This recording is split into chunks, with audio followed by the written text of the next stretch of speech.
is Saturday, the 25th of February 2023 at around about 8 o'clock p.m. So it's time for my first check-in of, well, 3 or 4 depending for the week. Alright, so let's put Amina's Voice by Hannah Khan up on the screen. And before I discuss this book, I'm going to make a redaction. Okay, so I have been discussing this book quite a bit, and if you caught the end of my last reading vlog, you already know the redaction/correction I'm going to make, and if you didn't, here it is. I've been calling this book Amina's Voice for a very, very, very long time, and then I found out, actually, no, this book is called Amina's Voice. Her name is not Amina, but Amina. So, I do apologize to Hannah Khan for saying the name incorrectly. Now, Amina's Voice is a middle grade contemporary, yeah, okay, so I finished this book. I started it today and finished it today.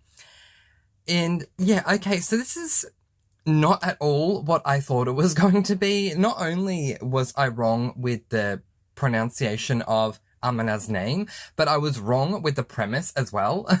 So, here I thought, and in case you don't know, I go into books blind, so if I know a premise of a book, it's because I've read or heard it somewhere, but I like to go in blind.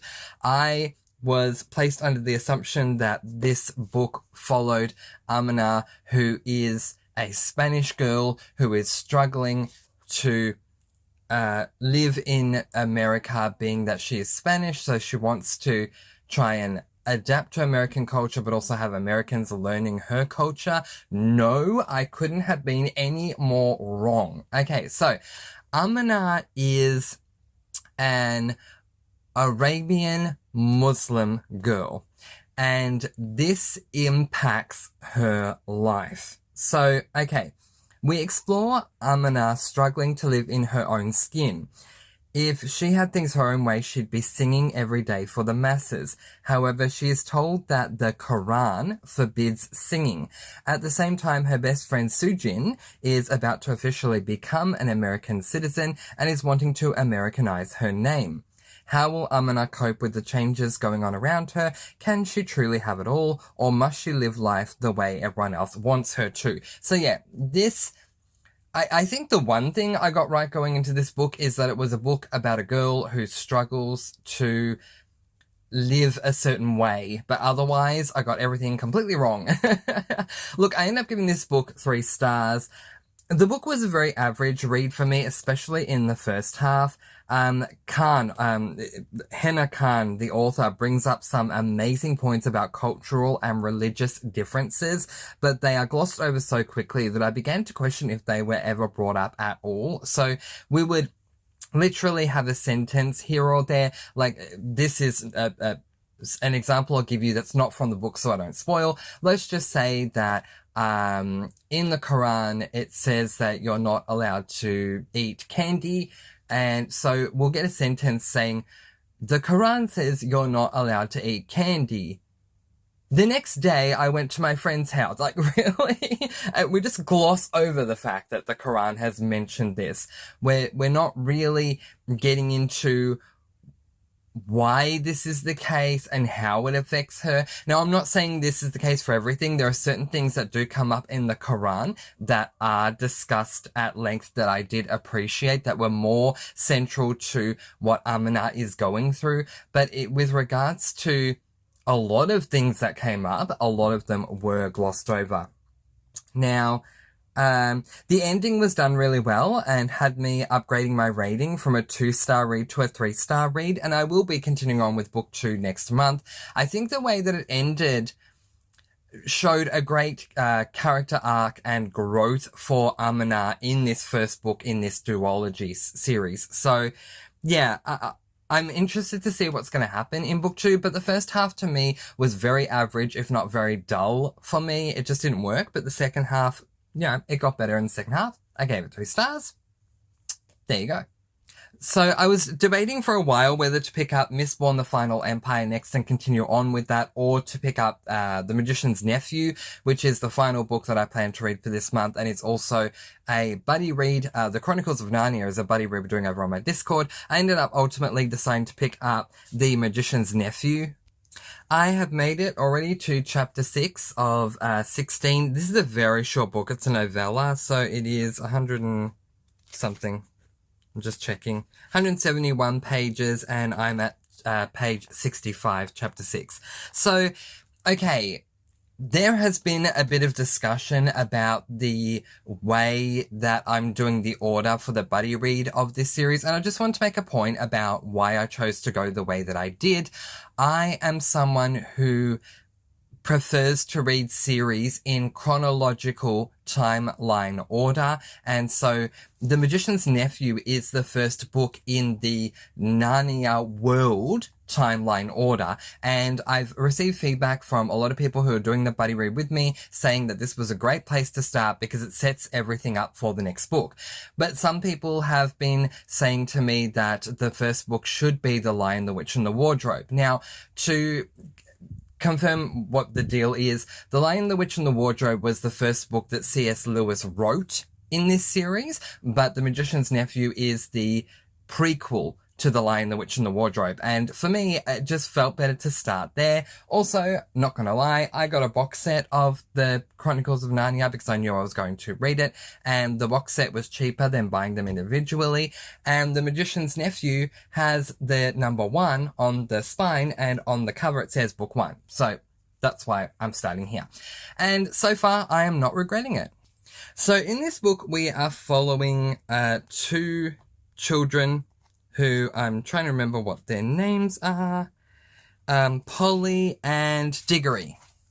Which, yes, I am a Harry Potter fan, and yes, I straight away thought of Cedric. But anyway, so we're following Polly and Diggory, who are neighbours and children, and they get on very well, and there is an abandoned house on their street, so they go and check out the abandoned house, but they come to find out in chapter 1 that they are not alone. They come across Diggory's mad uncle, who, I don't mean mad like he's angry, I mean mad like crazy uncle.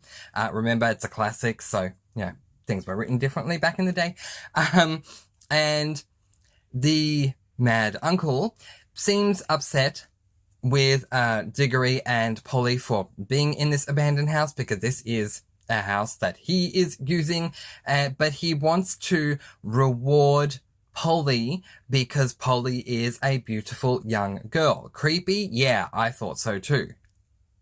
So he has a set of rings in the room that they're in, a set of yellow rings and a set of green rings, and he tells her that she can't have one of the green rings, but she can have any of the yellow rings that she wants. Well, the moment Polly physically picks up one of the yellow rings, boom, she disappears. And Diggory is, of course, in shock. He has no idea what's going on. And his uncle proceeds to tell him that he has perfected this magic. He has found out that there is another world that exists out there that is completely different to our own world. And I'm trying to keep it spoiler free, but he has forged these yellow and green rings from some magic from that world, and the yellow ring transports you to the world, and the green ring will bring you home. And if just by wearing them, you will disappear from our world with the yellow ring, from our world to that world, and with the green ring, you'll be able to come back. And Diggory says, well, go and get her. And the uncle, who turns out is a coward, says to Diggory, oh no, not me, I'm far too old, and what happens if I die? I won't be able to continue on with my research. So Diggory realizes he's the one who has to go and rescue her. So with his uncle's advice, he pockets 2 green rings and he takes a yellow ring to go and rescue her, and things ensue from there. So far, I'm seeing multiple different worlds, and I've found it pretty fascinating. So we'll see what happens. My goal for tomorrow, for Sunday, is to finish off The Magician's Nephew and then do my monthly wrap. There's going to be a B-side roll coming up. Either you've seen it already or you're about to see it now. And in that B-side roll, you're going to see all of the books that I've read so far this month. I'm running out of room. That is my left-hand side of my desk. I'm running out of room. So I'm going to finish this book, then do my monthly wrap on tomorrow, then do my monthly wrap. And then I will, after that, continue on with The Final Empire. I haven't made any more headway since we last spoke last week. I'm up to page 379, which is chapter 22. I'm looking forward to continuing on with this, and we will see how things go. And the first book that I plan to pick up next week will be Clockwork Princess, which is the final book in the Infernal Devices series, which is the first series buddy read we are doing for the Cassandra Clare buddy read over on my Discord. But I hope that you guys have had an amazing weekend, and I look forward to updating you again. Or you're having an amazing weekend. Either way, I look forward to updating you on Sunday, tomorrow, to wrap up the weekend. I'll speak to you then.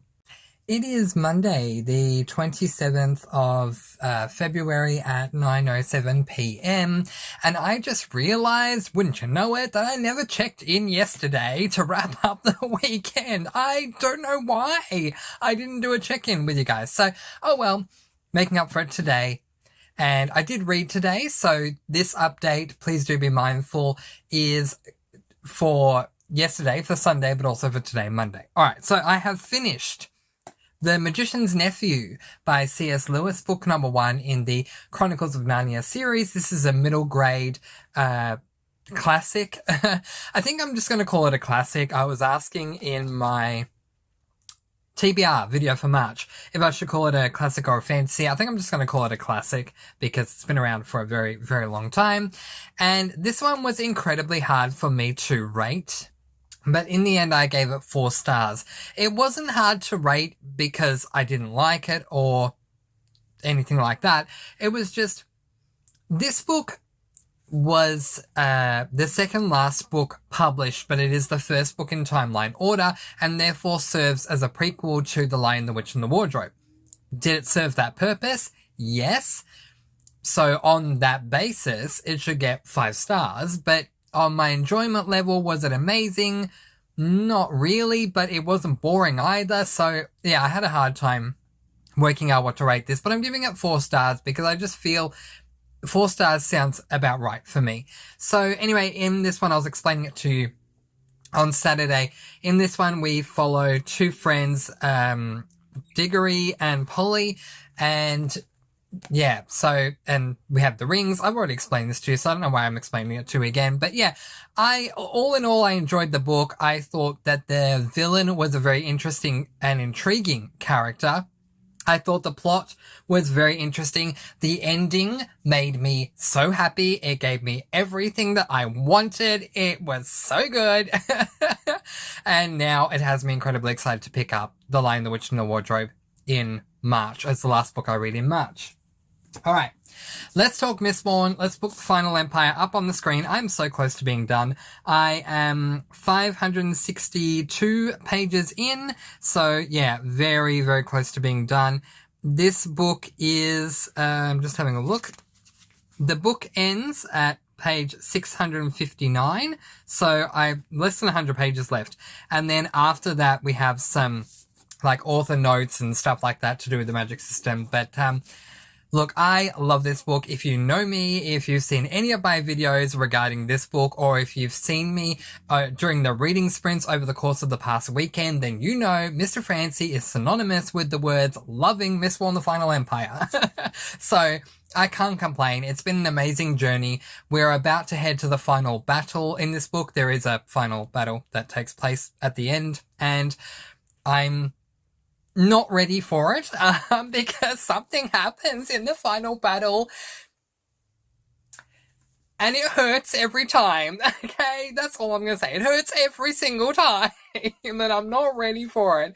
But until we get to the point where we're actually walking towards the final battle, I'm enjoying the book as much as I can. But anyway, yeah, look, great book. Really, really having a lot of fun with it. When I finish this book, I am going to pick up Clockwork Princess and start reading that. That's the third book in the Infernal Devices series. That book will help me to close out the Infernal Devices series on my SAS list.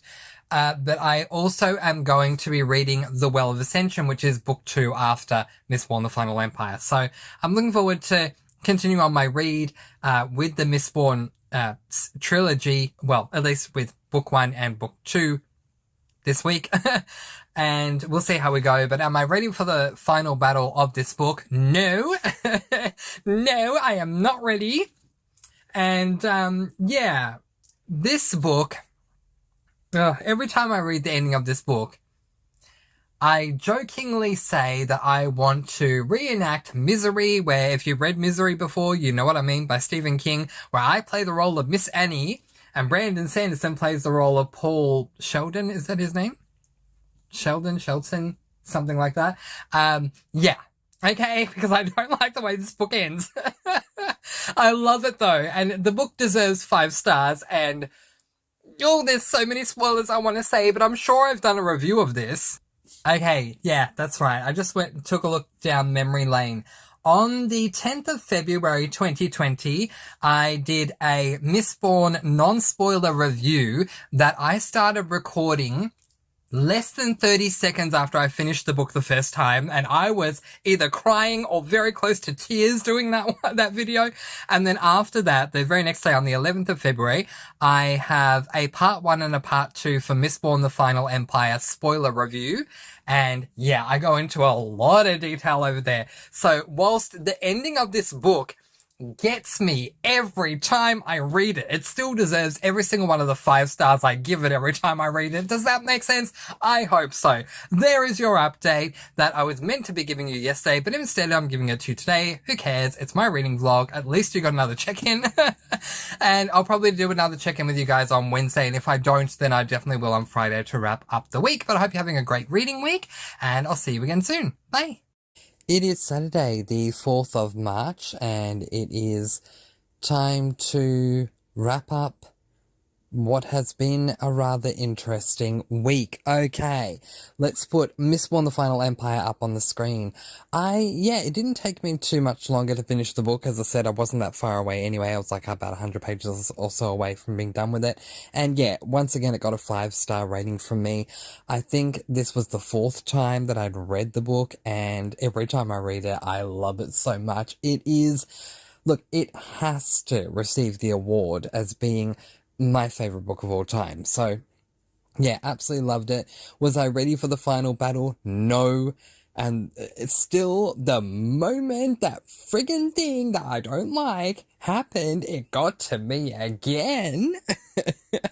Seriously, Brandon Sanderson. Issues. But no, look, overall, Mistborn, Era 1, Book 1, The Final Empire is fantastic, and I did give it 5 stars. So then I moved on to my first book that I'm reading for March. Let's put it on the screen, which is this book, Clockwork Princess by Cassandra Clare. This is the 3rd book in the Infernal Devices series. Okay, we need to talk. So this is the final book in the Infernal Devices trilogy, which is the first series that I'm reading with some of y'all over on the Discord for a Cassandra Clare buddy read that we're doing. So we're reading a number of different series by Cassandra Clare, all from the Shadowhunters world in 2023, which has me incredibly excited. However, look, if you've been on the Discord, you know what's going on, and if you haven't, here's the deal. I really am not enjoying this trilogy. I loved the Mortal Instruments series. Well, actually, I loved what I loved about the Mortal Instruments series, which really, I can break that down very easily for you. The Mortal Instruments series is a series of 6 books. It is considered to be the main series in the Shadowhunters universe. I've seen the entire show, Shadowhunters, the entire series, and loved it so much. As far as the 6-book series itself, I loved the fantasy aspect of it. I loved the characters in it. I am probably one of the biggest Malik shippers I know. I love Magnus and Alec so much, and Alec is, Oh my gosh, Alec means the world to me as a character. But the ship of Malik, I love them so, so, so much. So I'm really looking forward to reading the Eldest Curses duology starting next month because Magnus and Alec, as coming together as a ship named Malik, are the main characters. So I'm looking forward to that. But with this, but what I didn't like about the Mortal Instruments series was the romance side of it outside of Malik. Our protagonist that we follow, whose name is Clarissa, is in love with this guy, and seriously, a good quarter of the entire series is dominated by how much she loves him and gets lost in his golden eyes, and it annoyed me to no end. But the fantasy side I absolutely loved, and the characters outside of their romance, unless it was Malik, I did love. With this series, with Infernal Devices, there's not really a lot I'm liking. Magnus is in the series, and so I love that. I have grown to love the character of Will over time, and I've said that in many different reading vlogs to do with this series. But overall, I'm just not a fan. Actually, there's another woman, I think her name is Charlotte. I hope I'm saying her name correctly, but anyway, she's the servant girl. I love her. Her character arc has been amazing as well. But the fantasy side is just annoying me. The main villain issue, I guess, that we're dealing with is these robot thingies. No wonder they're called infernal devices, because like that saying, these infernal things, like, I mean, they just annoy me so much. And then something happened in this third book that just tipped me over the edge, and I cannot say what it is because it is a spoiler, but if you know, you know. Something happened to one of the characters. And I was talking to my dear friend Michelle about it recently, and we both agree this thing happened, and it's just like, okay, this is a bit too ridiculous, you know? So I'm denied about DNFing it. I have 8 hours of the audiobook left, and I had great chats with everyone involved in the buddy read, because it is a buddy read and I feel horrible if I'm going to DNF, but I brought it up with everyone saying, what do you think? And everyone that's involved in this buddy read came back and said, if you're not enjoying it, you should DNF. So I decided to do that. In saying that, and I'm not holding myself to this, because it is the last book in the trilogy, it's probably going to annoy me if I leave it unfinished. So if I have time at the end of the month, if I have time, I may go back to it just to wrap up the series, but we'll see how we go. Instead, today I turned my attention to Mistborn Era 1 book number 2, The Well of Ascension by Brandon Sanderson. Let's put that up on the screen. Okay, I love Mistborn Era 1 so much.